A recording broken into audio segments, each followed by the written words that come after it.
우리 서로 앞뒤좌우 인사하시면서 주의 사랑으로 사랑합니다. 건강하게 겨울을 하시기 바랍니다.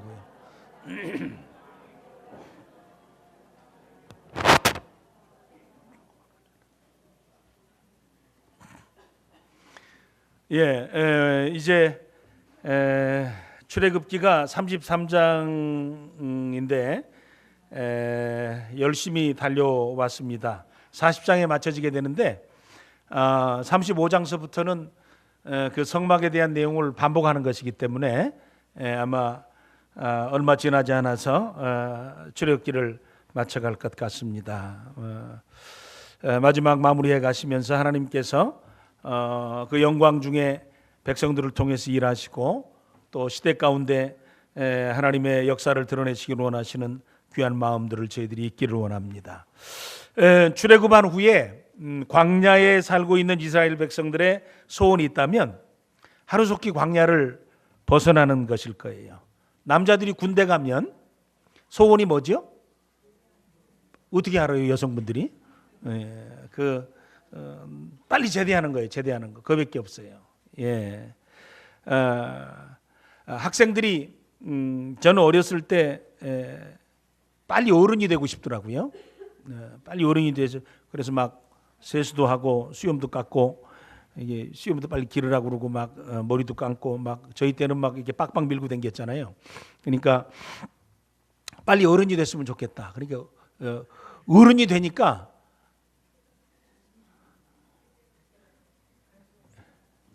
그거 아니거든요. 어쨌든 사람이 참 그런 여러 가지 모습들과 연약한 삶들이 있어요. 이스라엘 백성들은 이 광야만 벗어날 수 있다면 어디라도 괜찮을 것 같아요. 어디라도. 이 광야가 너무 힘들다는 거예요. 그러나 그들은 어디로 가야 될 인생이 아니라 가나안 땅으로 가야 될 인생들이었습니다. 우리도 살다가 보면 요 문제만 해결되면 좋겠다. 요 문제만 해결되면 좋겠다. 이 문제만 해결된다면 뭐 다른 어려운 문제는 어떤 거라도 별 상관이 없겠다. 그렇지만 인생사가 그렇지 않음을 저희들이 잘 알고 있습니다.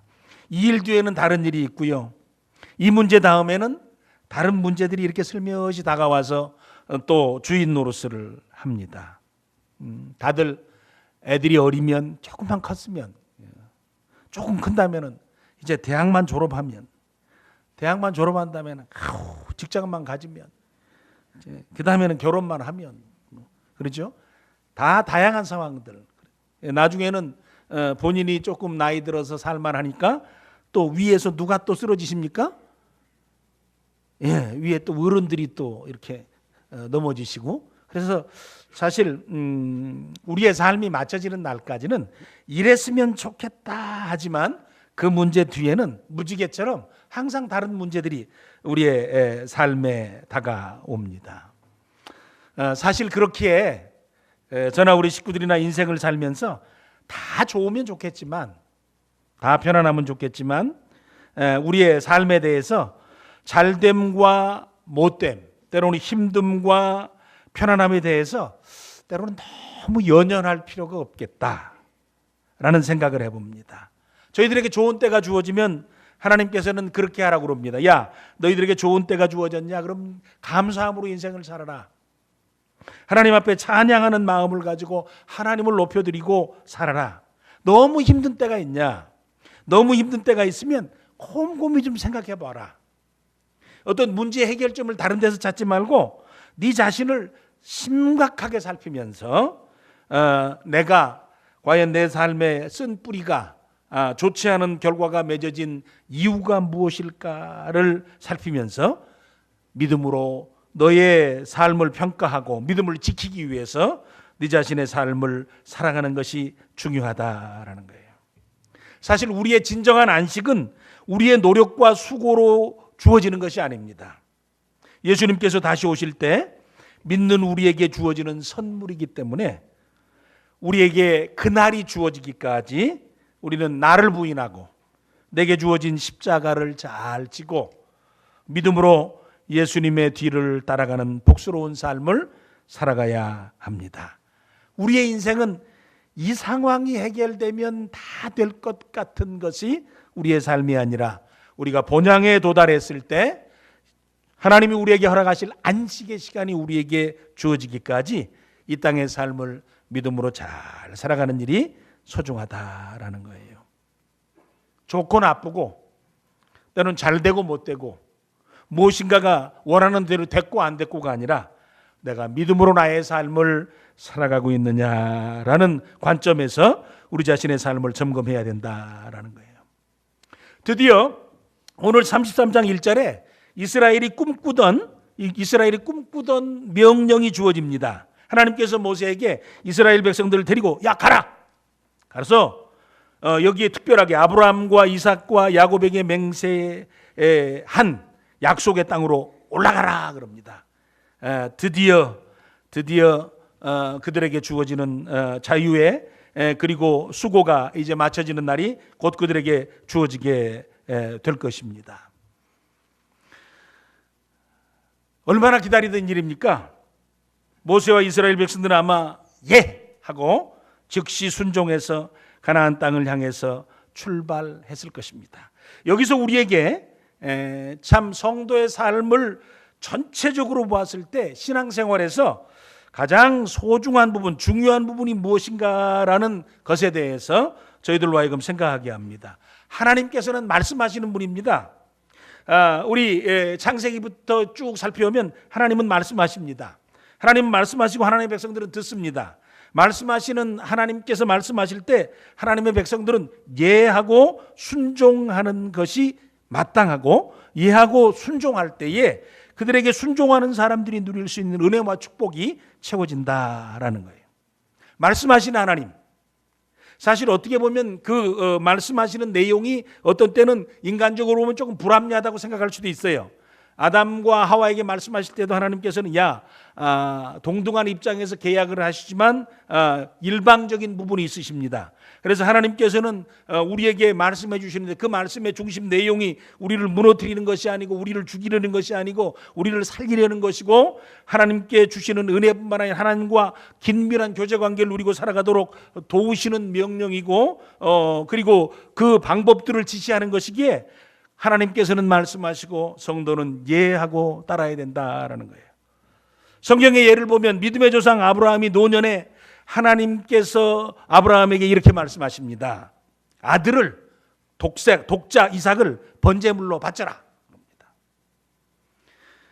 그 하나님의 명령을 받은 아브라함은 정말 다양한 생각을 순간적으로 했을 거예요. 그리고 개인적으로는 하나님께서 그렇게 말씀하셨어도 내가 그 일을 안 하는 것이 하나님께서도 좋아하실 것이다라는 생각을 할 수 있는 시점이었어요. 그런데 아브라함은 정말 괴롭고 힘들며 때로는 말도 안 된다고 생각할 수 있는 말씀에 대해서 일단 순종합니다. 창세기 22장 3절에 우리 같이 한번 읽어볼까요? 시작. 아브라함이 아침에 일찍이 일어나 나귀의 안장을 지우고 두 종과 그 아들 이삭을 데리고 번제에 쓸 나무를 쪼개어 가지고 떠나 하나님이 자기에게 일러주신 곳으로 가더니 언제 일어났다고요? 아침에 일찍 일어났다는. 그러니까 저녁에 고민했겠죠. 저녁에 아마 정말 만리장성을 쌓다 부셨다가 정말 인간이 할 수 있는 최대치의 고민과 고뇌와 번민의 시간이 그날 그 전날 저녁에 있었겠죠. 그러나 그의 행동을 보면 사실 너무나 많은 고민 끝에 내린 결론이 아니라 그가 하나님 말씀을 단순하게 받고 순종해서 아침에 일찍이 일어나서 하나님께서 명하신 대로 번제에 쓸 나무를 준비해서 떠나 그랬어요. 미적거리지 않고 떠나 그랬어요. 하나님께서 자기에게 일러주신 곳으로 가더니 그랬어요. 그 과정을 지나가면서 하나님께서 아브라함에게 주신 결론이 있었어요. 네가 나를 너무 사랑하는구나.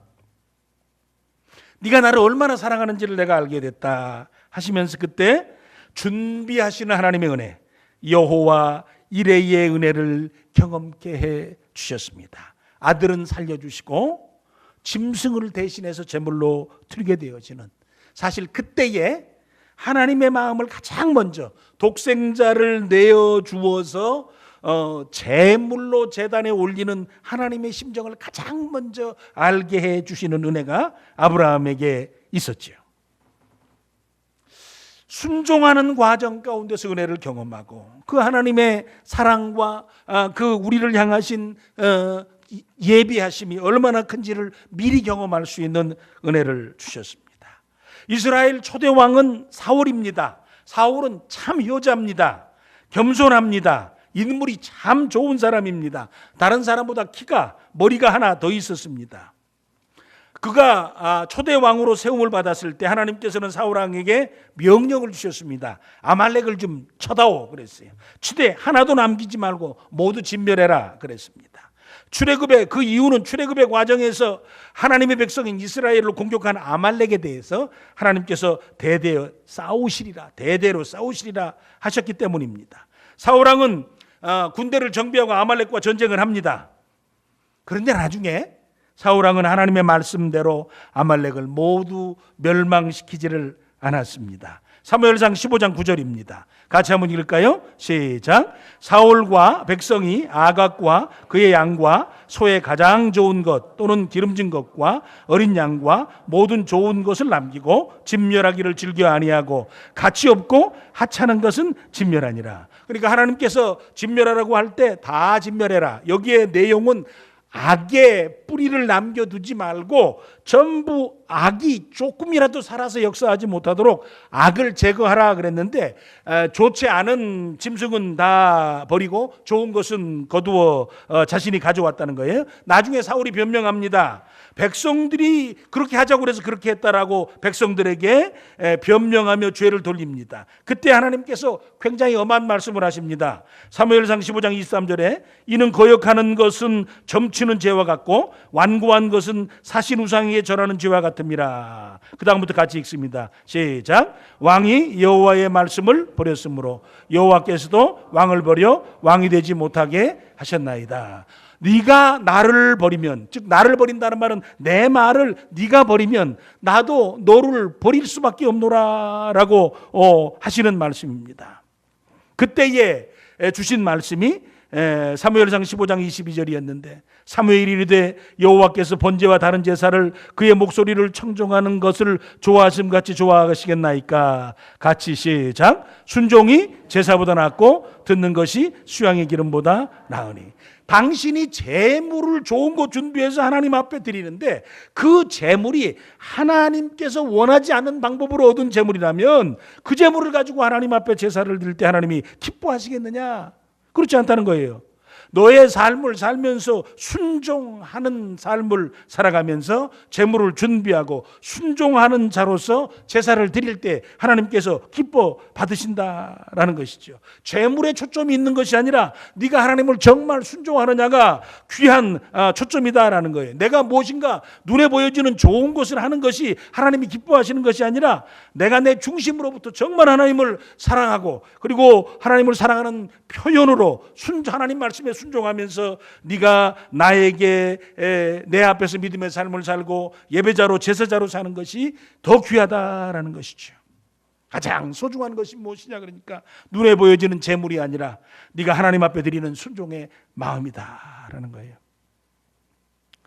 자, 우리 사랑하는 식구들은 비록 우리가 서로의 마음은 들여다볼 수 없지만 하나님이 우리의 마음을 보실 때에 누군가에 의해서 보여지는 어떤 행위가 아름다운 인생이 아니라 하나님께 신실하게 순종하는 믿음의 사람으로 우리의 삶을 은혜롭게 살아가실 수 있는 우리 사랑하는 식구들이 되시기를 간절히 축원해 드립니다. 인간이 범죄하여 하나님께 정죄를 받아 죽게 된 이유가 무엇입니까? 죽을 죄인이 은혜 중에 구원받아 영생의 복을 누리게 된 방법이 무엇입니까? 로마서 5장 17절부터 19절까지 그 사실에 대해서 이렇게 이야기합니다. 한 사람이 범죄함으로 말미암아 사망이 그 한 사람을 통하여 왕노릇하였은즉 더욱 은혜와 의의 선물을 넘치게 받는 자들은 한 분 예수 그리스도를 통하여 생명 안에서 왕노릇하리로다. 그런즉 한 범죄로 많은 사람이 정죄에 이른 것 같이 한 의로운 행위로 말미암아 많은 사람이 의롭다 하심을 받아 생명에 이르느니라. 같이 읽습니다. 한 사람이 순종하지 아니함으로 많은 사람이 죄 있는 것 같이 한 사람의 순종하심으로 많은 사람이 의인 되리라. 아멘. 한 사람의 범죄함, 한 사람의 불순종 때문에 사람 중에 죄와 사망이 왕노릇하게 되었다는 것이에요. 그래서 세상에 태어난 모든 사람들은 죽어야 하고 고생하며 살아야 합니다. 죽는다는 것은 죄인이고 고생한다는 것은 죄의 징벌 가운데 사는 것이죠. 그런데 한 분 예수님으로 말미암아서 의로운 행위, 십자가 지시는 일을 순종하여 드리심으로 그 은혜를 믿는 모든 자들에게 의인 되고 영생 얻도록 은혜를 베풀어 주셨다라는 겁니다. 한 사람 아담의 범죄함으로 죄가 우리 가운데 들어오고 한 사람 예수 그리스도의 순종하심으로 말미암아서 많은 사람이 의인의 축복을 받게 되었다라는 거예요. 하나님께 순종하느냐, 하나님께 불순종하느냐가 죽느냐 사느냐의 문제와 연관되어져 있다라는 사실들을 저희들이 깊이 마음에 새기며 살아가시기를 바랍니다.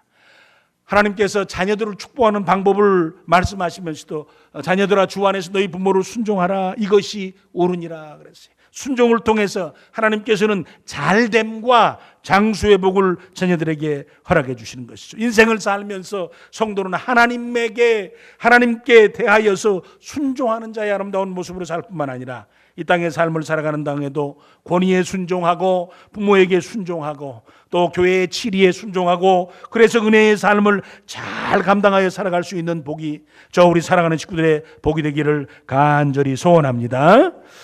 이스라엘 백성들은 40년 전에 이 부분에 대해서 아픈 과거가 있습니다. 가데스바네아에서 이스라엘 백성들은 모세가 12명의 정탐꾼을 가나안 땅 살펴보기 위해서 보냈습니다.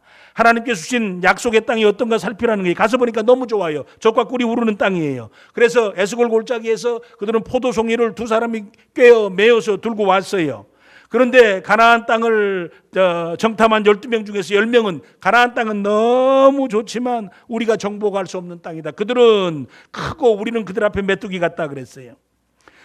단 두 사람 여호수아와 갈렙만 아니라고 하나님께서 우리를 기뻐하시면 하나님께서 우리와 함께 하시면 그들은 우리 밥이라고 하나님의 약속의 땅을 차지할 수 있다고 하나님이 우리를 어떻게 생각을 하시냐 우리가 하나님 앞에 어떤 모습으로 서느냐가 중요하지 그들이 어떠냐가 중요한 것이 아니다고 얘기를 했어요. 그러나 10명의 불평은 삽시간에 모든 백성의 불평이 되었고 가나안 땅으로 올라가기를 포기하게 됐고 그 때문에 광야 40년이 주는 고통을 겪으면서 훈련을 받게 하신 것입니다. 오늘 33장에 그들의 광야의 삶을 살면서 야 이제는 올라가라 할 때 예 하고 그들이 올라가는 귀한 삶을 살아갈 수 있었던 것은 그들이 가졌던 아픔과 그들이 가졌던 불순종에 대한 경험이 얼마나 그들의 삶 가운데 아프고 힘들고 괴로운 시간을 만들었는지를 그들이 알기 때문에 그랬습니다. 성도는 순종함으로 하나님의 능력과 축복을 경험하고 은혜를 체험하면서 믿음의 삶을 힘있게 살아가도록 하나님이 정하셨다라는 거예요. 자, 우리 사랑하는 식구들에게 다시 한번 요청합니다. 우리가 우리의 인생을 살면서 아버지 하나님, 내가 다른 것은 몰라도 하나님께 순종하는 순종의 사람으로 내 생애를 살아갈 수 있도록 도와주시옵소서. 내 원대로 내 생각대로 내 마음대로 사는 것이 아니라 하나님의 말씀에 지도하심과 지시하심을 잘 받는 그래서 내 삶이 주의 통치하심의 은혜 가운데 하나님 나라가 되어져 살아가는 복된 삶을 살게 하시옵소서. 저는 순종의 능력과 축복을 경험하기를 소원합니다. 결심하며 주 앞에서 살아가시는 저 우리 사랑하는 식구들 되시기를 다시 한번 간절히 축원해 드립니다. 그런데 문제가 하나 발생했습니다. 이스라엘 백성들에게 이제 떠나가라 그러시면서 내가 너희들 앞에 내 사자를 보내리라 그랬어요. 가나안 족속을 다 쫓아내 주리라. 너희들이 젖과 꿀이 흐르는 땅을 차지하리라. 그런데 나는 너희와 함께 올라가지 않겠다라는 거예요. 만약에 내가 너희와 함께 올라간다면 너희를 진멸할 수도 있다. 왜냐하면 너희들은 목이 곧은 백성이고 너희들 속에는 우상숭배의 뿌리가 아직 남겨져 있어서 32장에도 모세가 하나님의 계명을 받으러 올라간 사이에 그들이 산 밑에서 우상 숭배했던 것을 이야기하시면서 모세 너만 살리고 다 죽이겠다. 그래서 너를 통해서 나의 백성 큰 백성을 이루시겠다라고 하시는 하나님이시기 때문에 야, 난 너희들하고 못 가겠다. 너희들하고 못 가겠어. 너희들 가. 너희들 가서 잘 살아. 잘 먹고 잘 살아. 그렇지만 나는 더 이상 너희들의 하나님이 아니다. 세상에서 가나안 땅에서 정착해서 잘 살아라. 집 짓고 살아라. 농사 짓고 살아라. 그러나 너희와 나는 이제 상관이 없다. 나는 너희와 함께 올라가지 않겠다라고 말씀하셨다라는 것이에요. 신앙의 삶을 살면서 우리의 생을 뒤돌아보면 그렇습니다. 우리 그냥 조금 잘 먹고 살만 하면 우리 인생 괜찮다고 생각합니다. 우리 아이들이 자라서 잘 되고 그 다음에 편안한 삶 살고 직장에서 일하면 뭐 그냥 하나님이 주신 은혜 가운데서 우리가 잘 살고 있구나 그렇게 생각할 수 있습니다. 내 삶을 살면서 부부간에 문제 없고 인생을 살아가는 과정 가운데 가정이 큰 어려움이 없으면 우리는 괜찮은 인생을 살았다고 생각할 수 있습니다. 그러나 성경은 그렇게 이야기하지 않습니다. 하나님께서 다 해주겠다는 거예요. 올라가라고, 가나안 땅에 살라고, 집 짓고 살라고, 거기서 다른 사람 앞에 이스라엘 백성으로서 농사 짓고 잘 살라고, 너희들 필요한 대로 지혜롭게 살아서 잘 거두라고. 그런데 나는 너희들과 함께 가지 않겠다고. 인생을 살면서 우리가 자주자주 우리의 삶을 돌아보면서 점검해 봐야 될 부분이 이 부분이 아닌가 합니다. 하나님, 어느 정도 먹고 삽니다. 옛날보다는 훨씬 더 괜찮게 삽니다. 그저 살만 합니다. 그런데 아버지, 내 마음은 어떻습니까? 내가 정말 하나님을 사랑하고 사모하는 마음을 가지고 있습니까?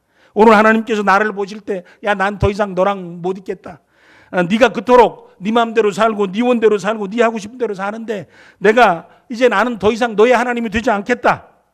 지금 이스라엘 백성들이 그 소리를 들을 때 정신이 번쩍 났습니다.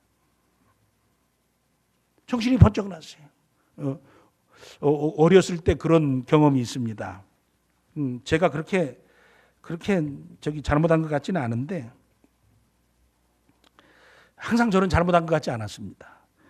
그런데 어느 날 화가 많이 난 부모님께서 나가라고 그랬더니 나가. 제가 2번이나 나갔습니다. 근데 나가 그런데 그냥 나가지 말고 내가 너한테 해준 거 다 벗고 나가. 그래가지고 제가 빤스바람으로 그때 제가 마음속에 울컥하면서 그랬습니다. 아니, 조금 큰 다음에 나가라고 그러지. 이렇게 작은 나를 쫓아보내다니. 참 부모님도 무심하시지. 근데 나가라는 겁니까? 고치라는 겁니까? 예. 근데 저는 나가라? 그런데 성질이 나가지고 저도 그래요? 못 나갈 거 뭐 있어요? 갑니다. 나갔더니 지나가는 사람들이 웃고 킥킥대고. 그렇죠. 예. 제가 약 한 30분에서 40분간 밖에서 있을 때 다 이제 네 죄가 뭔지 알겠느냐 그럴 때 그때는 이제 할 수가 없어. 예, 알겠습니다. 뭔지는 몰라. 근데 어쨌든 부모님 마음에 걸린 거니까 예, 알겠습니다. 그리고 돌아오면 또 입혀주고 다음엔 그러지 마라 그러죠. 하나님께서 이스라엘 백성들에게 나가라는 거예요. 난 니네 하나님 안 하겠다는 거예요. 난 너희들과 더 이상 같이 있지 않겠다는 거예요.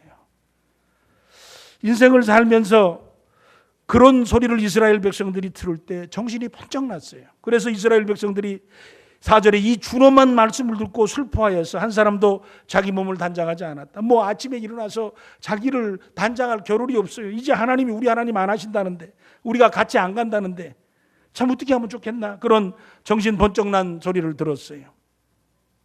우리가 이 사실을 통해서 무엇을 확인할 수 있습니까? 성도의 인생의 삶을 살면서 성도의 가장 큰 복이 뭐냐? 하나님 우리를 사랑하신다는 증거가 뭐냐라는 거예요. 시편 73편 28절에 이렇게 이야기합니다. 같이 한번 읽을까요? 시작. 하나님께 가까이함이 내게 복이라. 내가 주 여호와를 나의 피난처로 삼아 주의 모든 행적을 전파하리다. 뭐가 복이라고요? 하나님을 가까이함이 내 복이라. 이스라엘 백성들에게 있어서 가장 큰 복은 내가 하나님을 향해서 가까이 갈 수 있는 기회를 가졌다는 거예요. 하나님을 찾을 수 있는 기회를 가졌다는 거예요. 이스라엘 백성들 궁금한 게 있어요. 하나님께서 우리를 너무너무 사랑하신다는데 도대체 그 증거가 뭐냐 그랬어요. 말라기 선지자가 해답을 해주죠. 말라기 1장 2절 3절에 나 여호와가 말하노라 에서는 야곱의 형이 아니냐 그러나 내가 야곱을 사랑하였고 에서는 미워하였으며 라고 이야기를 하십니다. 누구는 사랑하였고요, 야곱은 사랑했고 누구는 미워했다고요? 에서는 미워했다고 그랬어요. 하나님께서 미워하시는 에서에게 주시지 않고 사랑하는 야곱에게만 주신 것이 있었습니다. 야곱은 참 형을 속였습니다. 낳기 전부터 하나님의 축복을 받았지만 그는 꾀돌이였습니다. 어머니 치마폭 딱 붙잡고 살면서 어떻게 하든지 형의 축복을 가로채기 위해서 호시탐탐 노리고 있었습니다. 어머니가 그에게 기회를 주자 그는 홀라당 그 기회를 가지고 아버지를 속여서 목소리도 변하고 털도 손에 붙이고 해서 가가지고 아버지 축복을 다 받았습니다. 그러다 보니까 나중에 문제가 발생했습니다. 형이 그를 죽이겠다는 거예요. 하루아침에 두 자식 잃을 수 없어서 외삼촌 집에 잠깐 갔다 와라 그랬는데 20년 걸렸죠. 그래서 부모님의 말에 순종해서 그가 외삼촌 집을 향해서 떠날 때 그 밤에, 그 어느 날 밤에 하나님께서 지치고 힘들어서 돌베개 베고 잠자는 야곱에게 꿈에 나타났죠. 사닥다리를 보이시고 천사들이 오르락내리락 하는 것을 보게 하셨습니다. 그때 하나님의 음성이 들려옵니다. 그때 들려온 음성이 뭐였냐면 창세기 28장 15절입니다. 우리 같이 한번 읽어봅시다. 우리에게 들려주시는 말씀으로 들으면서 시작. 내가 너와 함께 있어 내가 어디로 가든지 너를 지키며 너를 이끌어 이 땅으로 돌아오게 할지라. 내가 내게 허락하는 것을 다 이루기까지 너를 떠나지 아니하리라 하신지라. 그때 야곱이 잠이 딱 깼어요. 잠 깨서 여호와께서 과연 여기 계시거늘 내가 알지 못하였다 하며 두렵도다 이곳이요 이곳은 하나님의 집이요 이는 하늘의 문이로다 하면서 아침에 일찍 일어나서 그가 베고 잤던 돌에 자기의 돌을 기둥으로 세우고 그 위에 기름을 붓고 이름을 베델 하나님의 집이다라고 이름을 지었어요. 그 전까지 자기 인생에 자기 꾀로 살았어요. 자기가 하나님의 축복을 받았음에도 자기 꾀로 살았어요. 그 후에도 자기 꾀로 많은 삶을 살아요. 야곱은 대표적인 우리의 성도를 대표하는 인물로 우리가 이야기할 수 있어요. 우리가 예수 믿은 후에도 우리 꾀로 살아요. 우리 방법으로 살아요. 그 다음에 우리 생각대로 살아요. 또 살다가 실패하면 또 그때 하나님 찾고 또 살다가 위기가 오면 그때 하나님께로 나아가지 굉장히 많은 시간 우리는 꾀돌이로서 꾀를 내면서 우리의 생각을 가지고 살아요. 근데 하나님께서 그런 인생에게 주신 사랑하셨기 때문에 주신 야곱을 사랑해서 주셨던 귀한 은혜가 무엇이냐면 내가 너와 함께하는 것을 네가 알아라라는 거예요. 너를 이끌어서 결국 나중에는 여기로 돌아오게 하겠다라는 거예요. 허락한 것을 다 이루도록 너를 도와주겠다는 거예요. 내가 너를 그 일이 있기까지 떠나지 아니하겠다라는 거예요. 자기 꾀로 사는 그 인생에게 그래서 실패하고 문제를 만들고 형제간에도 문제를 만들고 나중에 외삼촌에게는 굉장히 속으면서 피해를 당하면서 인생을 살았던 그 야곱에게 나중에 결국은 야복의 은혜를 주시죠. 베델의 은혜를 주셨다면 야복의 은혜를 경험하게 하셨어. 야복 강가에서는 다시 하나님이 나를 축복하시지 않으면 나는 살 수 없습니다라고 하나님을 찾게 하셨어요. 그의 인생의 가장 중요한 것은 사실 재물이 아니었습니다. 자신의 삶을 살면서 자신의 상황 가운데 어떤 일들이 잘 되는 것이 아니라는 사실을 나중에 깨닫게 됐어요. 그래서 그가 자신의 삶을 살면서 하나님이 나와 함께 해주시는 것, 하나님이 내 군대가 되어주시는 것, 하나님께서 나를 떠나지 않고 도와주시는 것, 하나님께서 내게 주신 약속이 있어서 그 약속을 붙잡고 사는 것이 내게 가장 소중한 것이다. 하나님이 축복해 주시지 않으면 나는 어디로든지 갈 수가 없습니다 라고 하나님을 구했던 야곱을 저희들이 만나게 됩니다. 성도가 바로 그렇습니다. 예수님께서도 부활 승천하시기 전에 제자들에게 분명하게 약속해 주십니다. 내가 천국을 준비하러 가라고, 때가 되면 와서 너희 데려가겠다고, 그때까지 항상 너희들과 함께 해주시고 너희들을 떠나지 아니하겠다고. 우리는 무엇을 믿는 자들입니까?